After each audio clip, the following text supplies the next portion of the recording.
Vamos lá, pessoal, vamos sinalizando aí que está voltando. Vamos lá para a gente dar continuidade aí.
Vamos lá, pessoal, dar continuidade.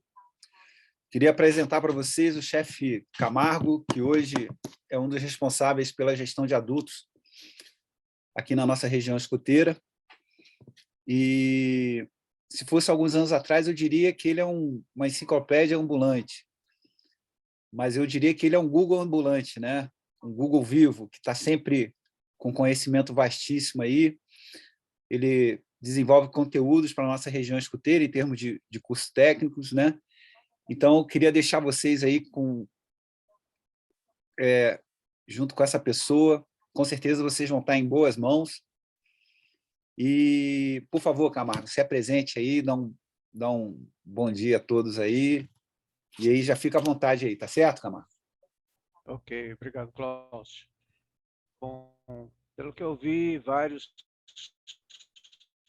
dos que estão presentes, eu já encontrei em outras ocasiões e é uma alegria muito grande e é uma honra muito grande poder, Cláudio. E ele me convidou para tratar com vocês, conversar com vocês sobre um tema que, desde o preliminar, está presente na nossa formação e a gente tem que mantê-lo sempre à vista, né? Eu vou iniciar, então, eu tenho algum tempo de movimento escoteiro, fiz a minha promessa escoteira como sênior em 1983 TC, antes que o Klaus se faça de engraçadinho, e tive uma coisa de uns 4 anos sem contar tempo de atividade, mas fora isso estamos aí participando. A minha IEM escotista foi para o ramo pioneiro, recebia em 1991 DC, e a minha insígnia na linha dirigente recebi em 2012. Tá? Bom, eu vou começar. O meu maior tempo de experiência como escotista, já trabalhei nos ramos escoteiro, sênior e pioneiro, mas o maior tempo foi realmente nos ramos pioneiro e sênior. Eu vou começar fazendo uma citação. Creio nos jogos ao ar livre e pouco me importa que sejam jogos brutos ou violentos e que ocasionalmente alguém se machuque. Não simpatizo com o sentimentalismo exagerado que pretende manter os jovens embrulhados em algodão. Quando vocês brincarem, joguem duro, e quando trabalharem, trabalhem duro.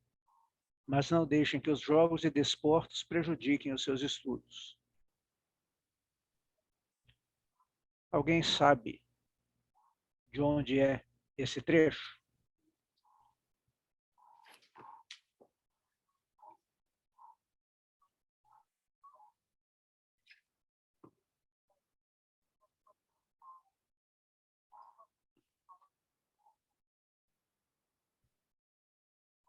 Ninguém? Lieber Gott.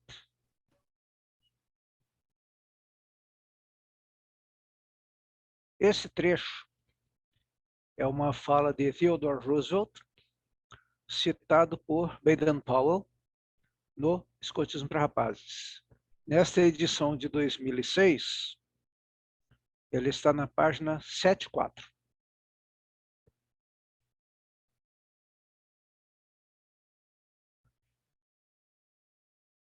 Aí eu venho com um outro textinho. Artigo 132. Expor a vida ou a saúde de outrem a perigo direto e iminente. Pena de detenção de 3 meses a 1 ano se o fato não constituir crime mais grave. Código Penal Brasileiro. Pronto, ferrou. Bagunçou minha vida toda. Um fala para não se importar que os meninos se machuquem nos jogos e atividades, o outro fala que se eu expuser a pessoa ao risco de se machucar, eu posso ser preso.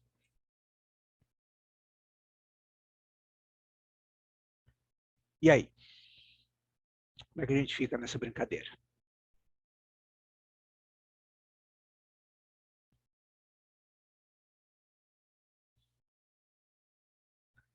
A gente tem que lembrar, né,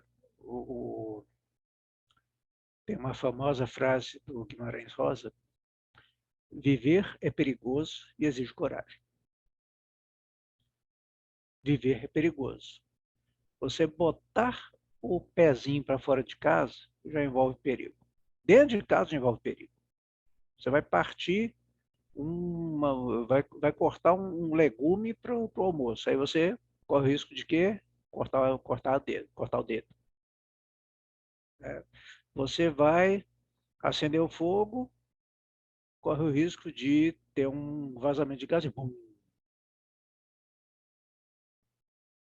Você vai andar na rua, na maior tranquilidade do mundo, aí vai descer o meio-fio e torce o pé. Ou você vai atravessar a rua na faixa, no sinal aberto para você, pedestre bonitinho, vem um motoqueiro louco e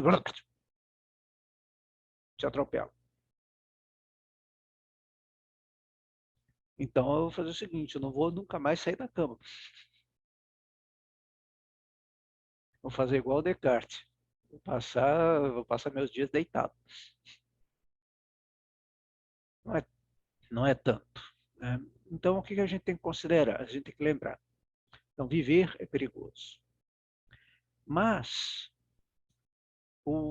essa exposição ao risco do nosso cotidiano faz parte da nossa construção de vida.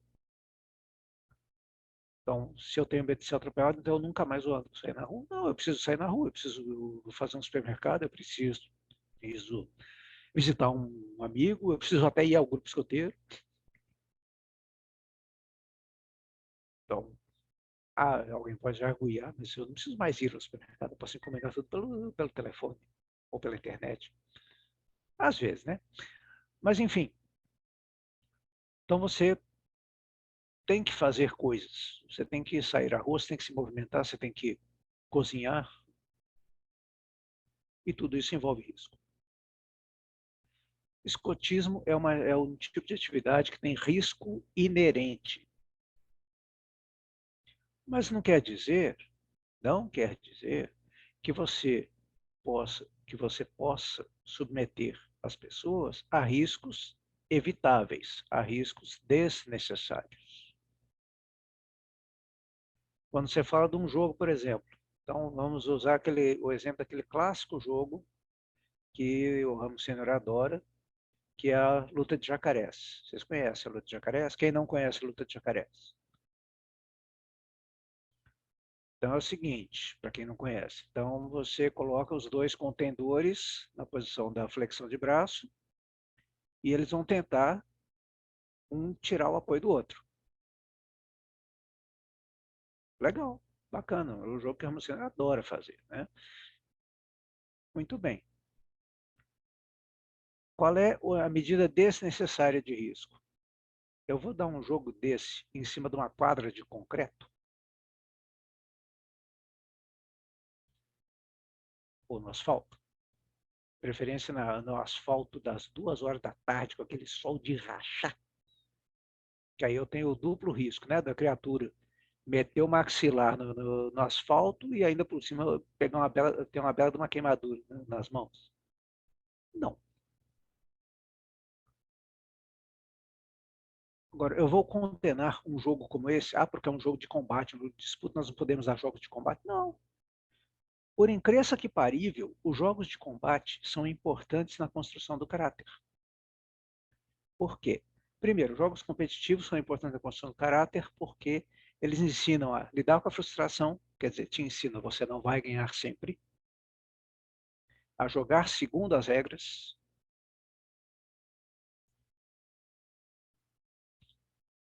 porque você vai pensar o quê? O que eu vou colocar em primeiro lugar? Vencer a qualquer custo ou vencer com os meus recursos, dentro das mesmas condições que o meu oponente, que o meu adversário. Meu adversário, que é meu adversário apenas durante o jogo, ele não é meu inimigo. Então, isso ensina também a enxergar o adversário como adversário durante o jogo. Depois os dois vão juntos lá para a cantina do grupo tomar um suquinho. Eles continuam amigos, continuam convivendo na mesma tropa. Então, o jogo de disputa, o jogo competitivo, ensina esse tipo de coisa. Ele é um medidor do caráter. E o jogo de combate é mais, além disso, ele faz outra coisa. Ele ajuda a manter a agressividade sob controle. Então, ele não sufoca a agressividade, mas você a exercita numa condição controlada, de modo que ela não exploda de maneira imprevisível e sabe-se lá com que consequências, quando você não aprendeu a lidar com ela.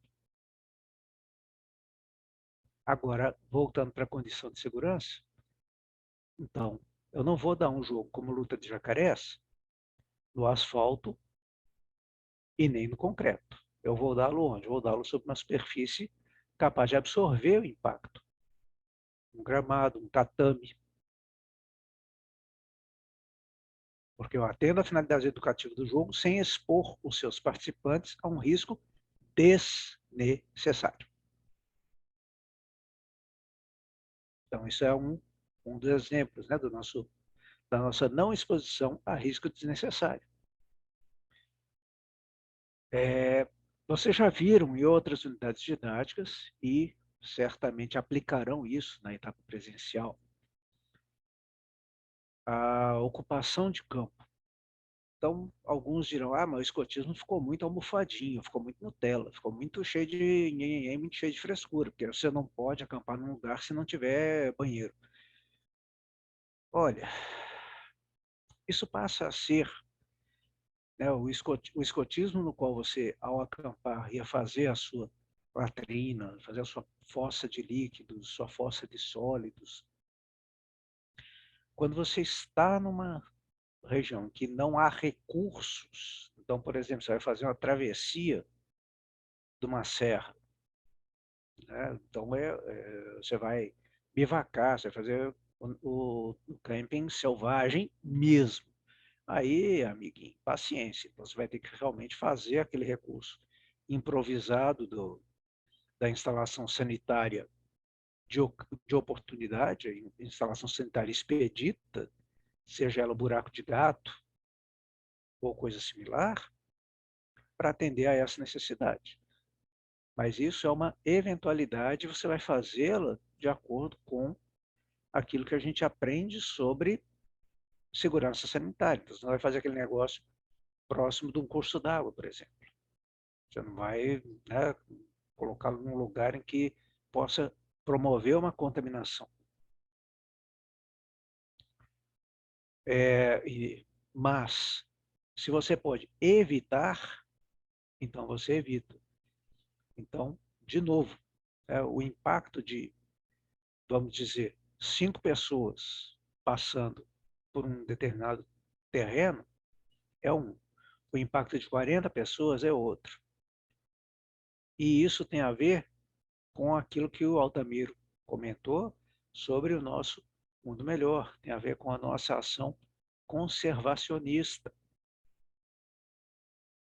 Então, deixa de ser apenas uma consideração da rusticidade que a gente continua a poder desenvolver no indivíduo pelas nossas atividades de campo, afinal de contas, ele vai abdicar de alguns dos seus confortos domésticos, mas sem que nós imponhamos um impacto ambiental desnecessário. Então, quando você fala, né, de incluir a existência de instalações sanitárias adequadas no seu planejamento de atividade, não é meramente frescura, é uma consideração de caráter ambiental. Então, você passa a pensar não apenas no acampamento da minha tropa, você passa a pensar o impacto que o acampamento da minha tropa exercerá sobre aquele território que nós temporariamente ocuparemos. Isso é o que, como o Altamiro falou, pensar no futuro. Qual é o meu legado? O que eu estou deixando de rastro atrás de mim? Então, segurança sanitária, conservação, você criar condições mínimas para que a pessoa use, por exemplo, a instalação sanitária e depois faça a sua devida higiene, o que vai impedir a sua contaminação, especialmente dos alimentos, da água. Isso é segurança? Isso é segurança. É proteção à saúde. Você usar o equipamento adequado para aquela atividade. Então, se eu vou dar uma atividade de altura, por exemplo, eu tenho que pensar as pessoas que estarão eventualmente expostas ao vazio, tem alguma ancoragem sólida, alguma ancoragem segura em que ficar? Ou é só a mão do anjo da guarda para segurar? E isso é exposição a risco desnecessário. Aí é periclitação da vida ou da saúde, da integridade alheia, conforme o artigo 132 do Código Penal. E a gente tem que lembrar que quando a gente trata dessas exposições a risco desnecessário, isso é agravado quando nós lembramos que existe um negócio chamado ECA. Então, quando se refere a menor de idade, qualquer dessas condutas de risco é agravada. Se ela tiver consequências, né, danosas, especialmente, ela é agravada.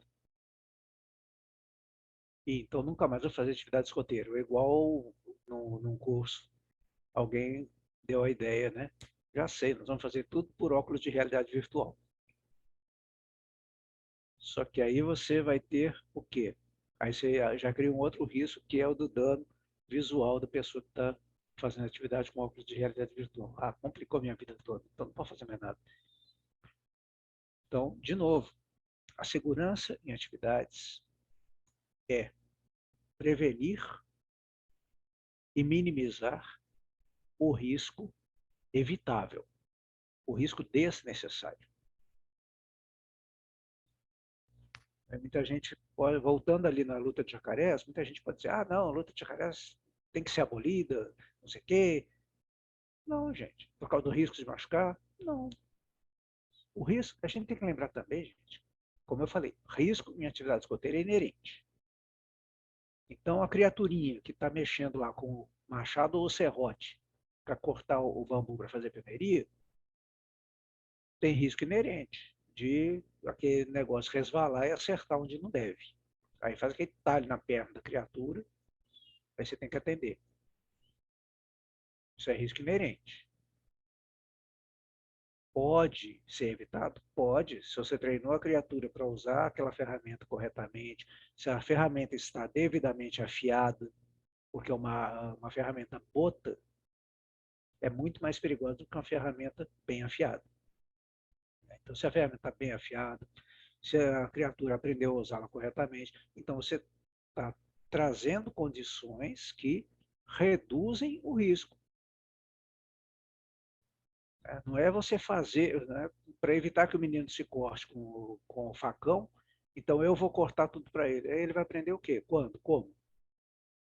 Ele vai aprender fazendo. É um dos pontos do método escoteiro. Arriscando-se, inclusive, de vez em quando, a meter uma ferpa no dedo. Meter uma ferpa no dedo é uma calamidade? Não, faz parte do processo. Não é desejável, mas você aprende a tomar mais cuidado, a usar uma luva, eventualmente. Você pode prevenir? Pode. Então, aquilo que você puder prevenir, tanto melhor.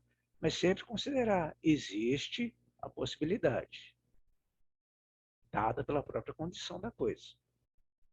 Tá? Então, voltando até a nossa velha luta de jacarés, vamos lá, você está jogando futebol na escola, na aula de educação física. Aí, na aula de educação física, hoje o tema é futebol. Aí faz os times tal, e vai, joga e chuta, e dá trombada, e dá uma dividida. Você dá uma dividida e alguém na dividida teve uma entorse no tornozelo. Ah, então eu vou processar o professor porque o meu filho teve uma entorse no tornozelo numa disputa de bola. Gente, isso é inerente ao jogo. Isso é inerente ao jogo.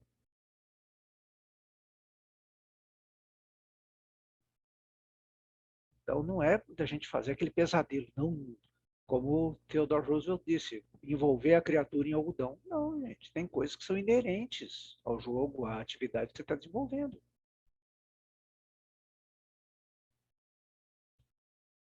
Alguém poderá dizer, ah, sim, então é uma questão de bom senso. É uma questão de bom senso na medida em que a gente considera o seguinte, em que a gente ponderou os riscos e as medidas cabíveis para reduzi-los. Eu gosto muito de dizer que bom senso, alguns que já fizeram curso comigo já me ouviram falar isso algumas vezes. Bom senso é uma coisa muito legal de você constatar em retrospecto. Bom senso você, na maioria das vezes, constata em retrospecto. Porque quando a coisa dá errado, aí faltou bom senso. Isso era evitável. Ou se a coisa deu certo, o cara foi sensato, o cara teve bom senso. É fácil. Profeta do pretérito. Eu gostaria muito de ganhar dinheiro sendo profeta do pretérito, gente. Seria maravilhoso. Mas, infelizmente, é uma profissão que não está regulamentada, né? Não é remunerada. Esse é o problema. Então, mas profecia do pretérito é uma coisa muito fácil. O que você tem que fazer, realmente, é ter essa visão daquilo que pode acontecer. Qual é o potencial risco? Qual é o fator de risco? Ou, como a gente diz no curso de Segurança e Atividades, né, qual é o PPMF dessa atividade ser conduzida dessa forma? PPMF, para quem conhece, para quem não conhece, é o potencial para a produção de matéria fecal. Alguns dizem que é o potencial VDM, é a mesma coisa. Então, você tem que avaliar o PPMF da situação. Qual é o fator de risco? Qual é o grau de risco? Quais são os perigos existentes e qual o seu grau de risco? Né? Qual a probabilidade dele acontecer? Exato, também, Paulo, isso mesmo. O TTPDM no Exército é bem conhecido, né? Então, qual é o nosso potencial de risco? E como nós podemos reduzi-lo? Basicamente, quando a gente trata de segurança de atividade, a gente tem que pensar nisso. O curso de segurança e atividades, fazendo um pouquinho de merchandising, tem 13 unidades didáticas que contemplam vários desses aspectos que eu estou trazendo aqui para vocês. Então, eu falo de segurança Eu falei de segurança alimentar e sanitarismo, falei de segurança nos jogos e atividades, a sua preparação, o seu planejamento, o seu equipamento, as atividades em altura, as atividades aquáticas. Você vai fazer uma atividade aquática, você vai meter as criaturinhas na água, num bote ou numa jangada, sem que tenha colete, em quantidade e adequação para todos. Não convém, não convém, não convém. Né? Então, e que você tenha treinado essas criaturas antes do procedimento com o colete. Não basta você dizer, ó, fica com o colete e pronto. Não, você tem que usar o colete, mas se você se vir numa situação em que ele será necessário, você tem que saber como você vai proceder. Não basta você usar o colete, aí de repente, a hora que você cai na água, ele sai pela sua cabeça, ou ele te embaralha de tal maneira que você fica com a cara dentro d'água, aí como você não tem guia, você vai. Então ainda tem tudo isso, não basta você ter o equipamento adequado. Você está em condições de usar o equipamento de forma adequada?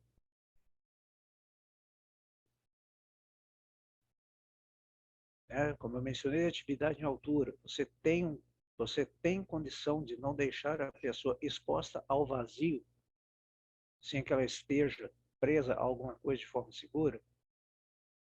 Você tem como fazer uma abordagem do obstáculo que não ofereça mais risco do que o próprio obstáculo em si?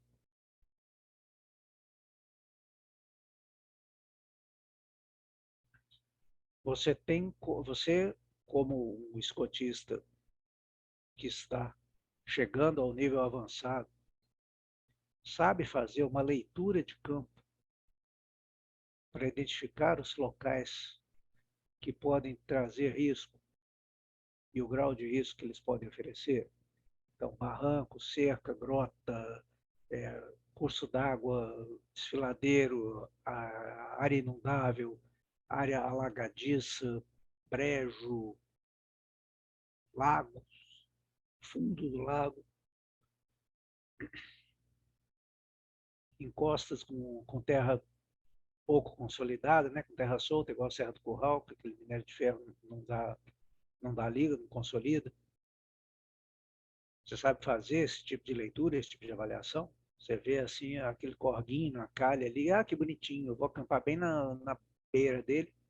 Aí com aquele toró lá na cabeceira, de repente você vê o corguinho expandir bem para passar pelo seu acampamento e carregar tudo.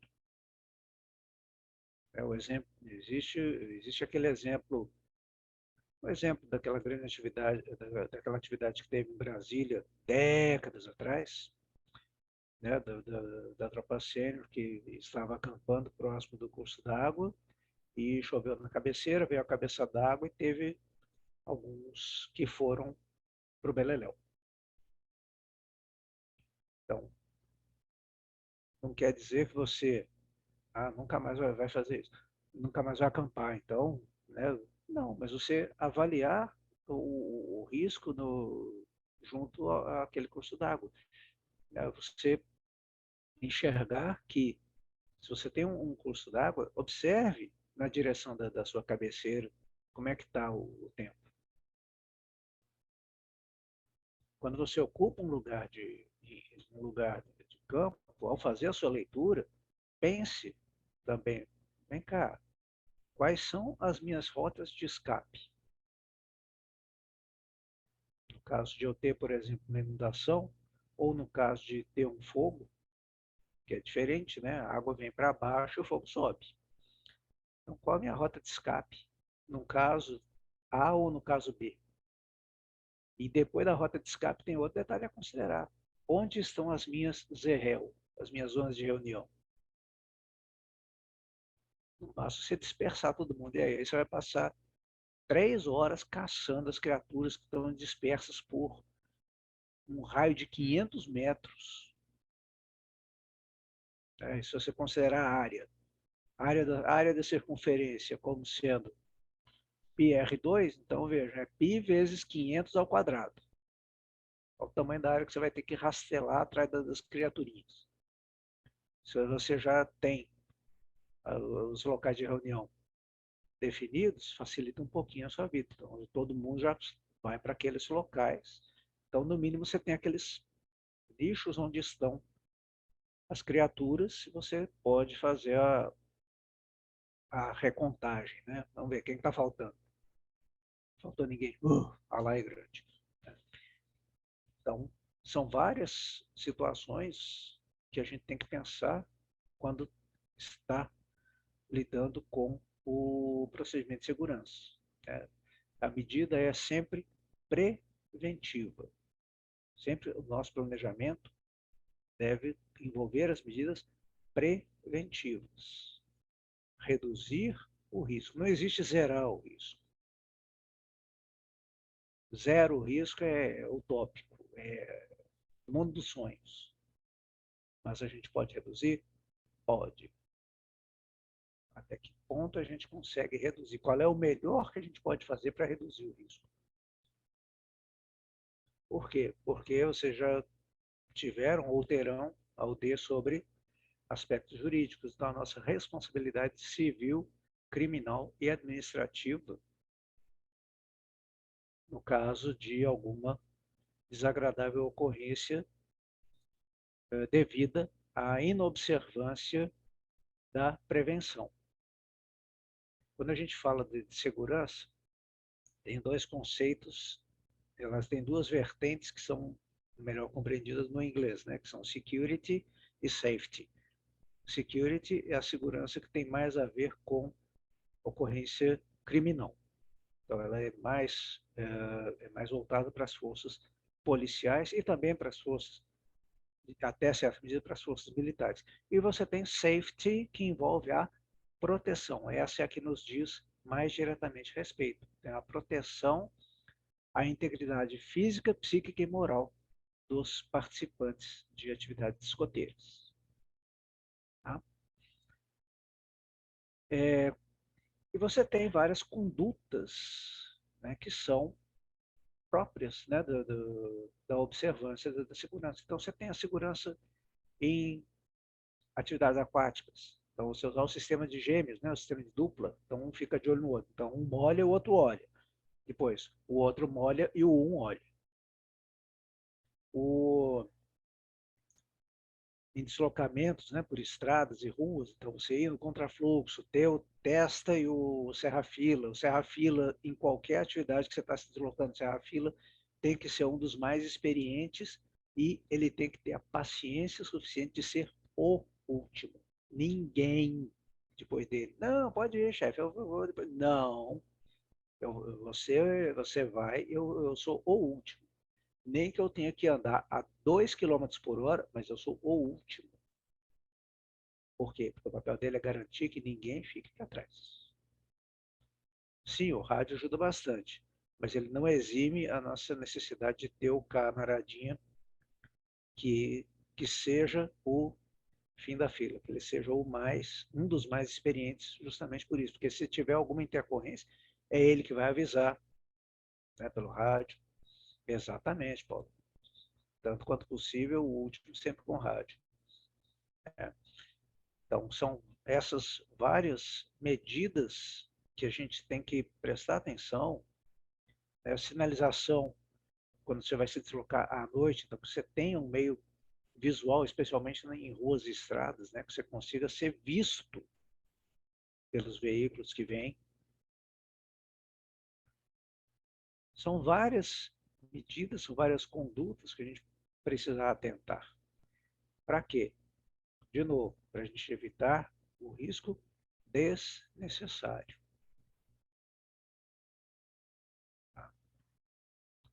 Bom, fiz alguns comentários, né? Gostaria então de abrir, se vocês têm algo a comentar, trazer de discussão, vamos lá. Está aberta a palavra para vocês. Trouxe algumas ideias, né, daquilo que a gente já viu no capítulo 14 POR, capítulos 14 e 15, e já viu, inclusive, no curso intermediário, né? Quando vocês tiveram, inclusive, como objetivo da UD, fazer um plano de segurança para uma atividade. É uma coisa que a gente sempre vai aprimorando. Você começa a fazer um plano de segurança, ele é bem... O seu primeiro plano de segurança é bem simples, bem tosco. Ele vai ter 4 ou 5 itens e você vai achar que está maravilhoso. Aí, depois, à medida que você vai ganhando experiência, você vai lembrando, ó, eu posso observar esse aspecto, esse outro, esse outro, esse outro, esse outro. Claro que não precisa ser um compêndio dessa idade assim, mas ele vai ser mais detalhado, ele vai dar atenção a mais coisas. Então, muitas vezes você vai fazer o plano de segurança até para determinados pontos da programação, para determinados pontos específicos da programação que demandam uma atenção específica, né? Então, a palavra com vocês. Chefe, eu tenho uma dúvida. Pois não, senhor. Essa... chefe, eu adotei uma coisa. Só um minutinho que a Silvia pediu a palavra primeiro, depois essa Levanta a leitura mão, de... pessoal, por favor. A gente vai pegando a ordem aqui para ajudar o Camargo, beleza? Desculpa, Silvia. Obrigado aí. Essa leitura de campo, a gente precisa fazer quando a gente acampa num sítio, por exemplo, de um amigo que a gente já conhece e o amigo mora no sítio. Essa leitura a gente precisa fazer também? Então, o reconhecimento a gente sempre faz antes da atividade, né? Por qualquer, mesmo que a gente vá ao lugar, já tenha ido ao lugar 900 vezes, a gente faz esse reconhecimento, a gente faz essa leitura. Por quê? Porque, por mais que a gente conheça, sempre tem alguma coisa de diferente. A época do ano pode ser diferente. Então, você acampar naquele lugar, na época da seca, é uma coisa. Você acampar naquele lugar mais próximo da época da chuva, é outra coisa. Às vezes, o proprietário do lugar mudou o funcionamento de um determinado trecho ali. Então, por exemplo, onde tinha plantação de couves, passou a ser o pasto. Então, você considera que ali, aquela ex-plantação de couves, por ter a circulação de animais, pode passar a ser um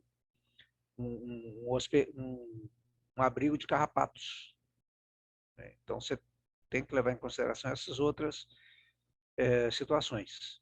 Ele pode ter construído melhorias nas instalações, então você pode eventualmente, até considerando também essas possibilidades positivas. Então, você passa a ter, por exemplo, uma maior disponibilidade de banheiros, que é um fator de tranquilidade maior para você. Do ano passado para o ano atual, teve erosão num trecho ali, abriu uma vossoroca, então é um lugar que eu passo a precisar evitar, né, nas minhas atividades. Então, por isso que é bom a gente sempre fazer essa leitura de campo, a cada vez que a gente for ao local, tá bom? Obrigado. Fala, Bernardo. Então, chefe, é só para complementar. Eu adotei uma coisa lá no meu grupo, na verdade, eu dei essa sugestão e todo mundo aderiu.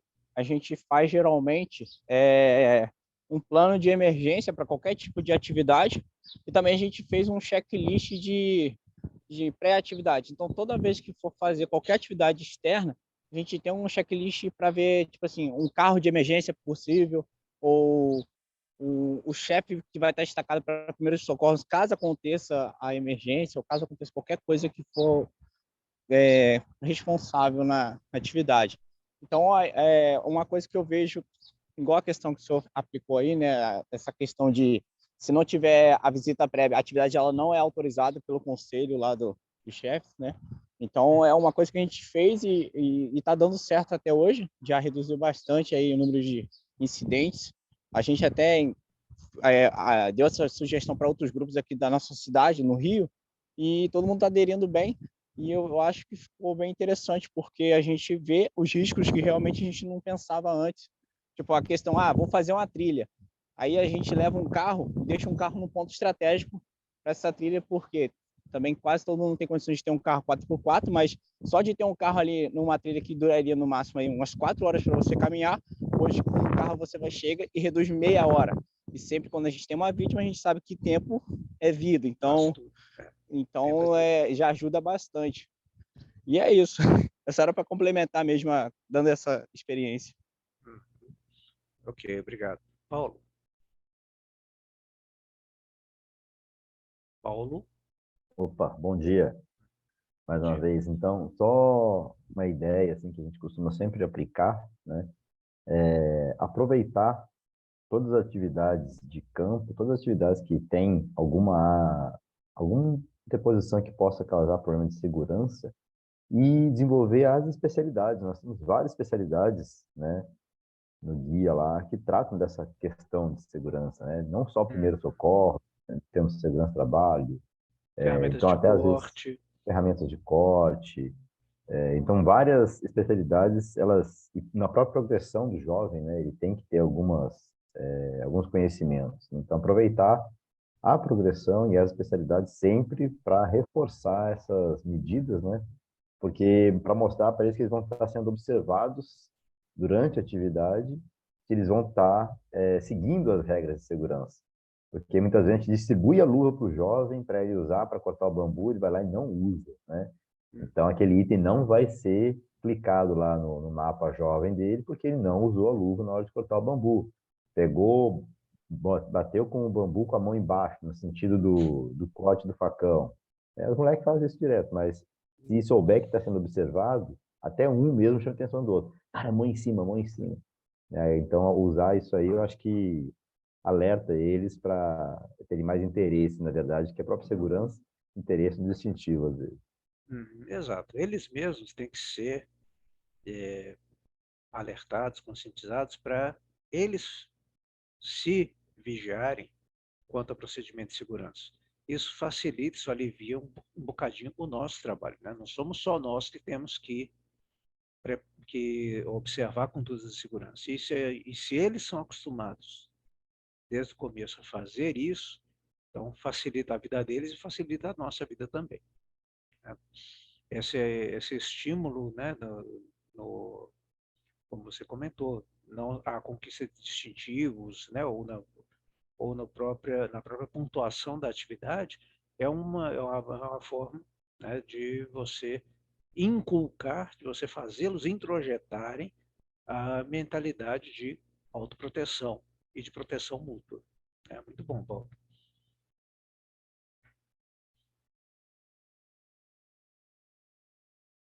Algum outro comentário, alguma outra contribuição?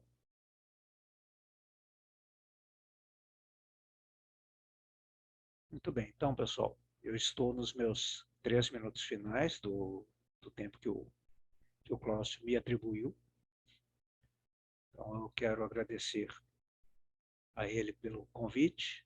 Espero que tenha atendido e agradecer a vocês pela participação e pelo empenho em se capacitarem, em avançarem. Lembrando que vocês, como escotistas no nível avançado, passam a ter também a responsabilidade de acompanhar, de avaliar, de orientar os outros companheiros nas ações não apenas de aplicação, de desenvolvimento do método educacional escoteiro naquilo que se refere às etapas dos meninos, mas também, e de uma forma muito marcante, naquilo que se refere à proteção própria e alheia. Então, que vocês levem, incentivem a consolidação dessa mentalidade de proteção aos participantes das nossas atividades. De novo, você não precisa envolver a criatura em algodão, mas se você pode reduzir o risco desnecessário ou evitável, tanto melhor, né? Obrigado, Cláudio. Obrigado, pessoal. Você me alerta. Beleza, Camargo que sempre com esse conhecimento vasto que ele tem aí sobre vários assuntos, poder tê-lo conosco é sempre uma oportunidade de aprendizado. E ele também é bom de piada, viu, gente? Ele é um cara que tem um conhecimento de piada bacana também. Vou pedir para a gente abrir a câmera, por favor. Vamos lá.